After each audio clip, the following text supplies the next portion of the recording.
Nous sommes à Zolder à l'arrivée d'une course de 8 heures totalement folle. 6e rendez-vous de la saison remporté par la 280 Milo Racing au terme d'une course, je vous l'ai dit, qui est extraordinaire. Kevin, une fin de course comme on en a rarement vu en VO Fun Cup. Ouais, c'est sûr, c'était une super chouette bagarre avec la 2 et avec la 277. Au début, je pense que j'étais une quinzaine de secondes, puis j'ai réussi à refaire le gap et on s'est bagarré dans les 5-6 derniers tours à coup de dixième. Une fois c'était l'un devant, une fois c'était l'autre, et c'était un super finish.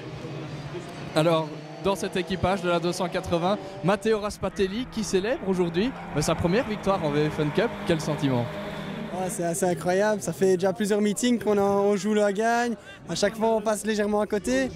Ici, enfin, c'est pas une deuxième, c'est pas une troisième place, c'est le podium et c'est la victoire, donc ça fait plaisir. Surtout qu'on a été compétitif tout le week-end.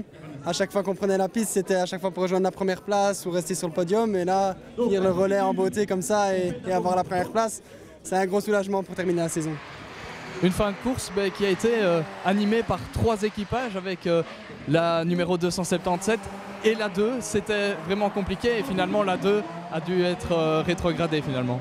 Ouais, c'est incroyable, c'est une fin de course comme on n'a pas l'habitude en Fun Cup, même si c'est souvent serré. Ici on a tout donné pendant les 8 heures et on a bien travaillé, l'équipe a bien travaillé. Les autres ont été très vite aussi.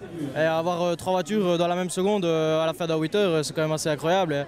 C'est vraiment plaisant d'avoir gagné devant eux. Ouais. Bon, après, c'est la décision de course qui fait ça, mais voilà, on est content de la victoire.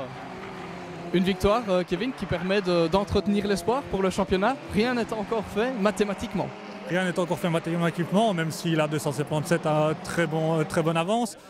Pour l'instant, je pense qu'on va essayer de gérer la deuxième place et d'aller décrocher cette deuxième place en espérant peut-être une malchance à 277 à Assen qui nous permettrait peut-être d'aller chercher le titre, mais les chances sont très maigres.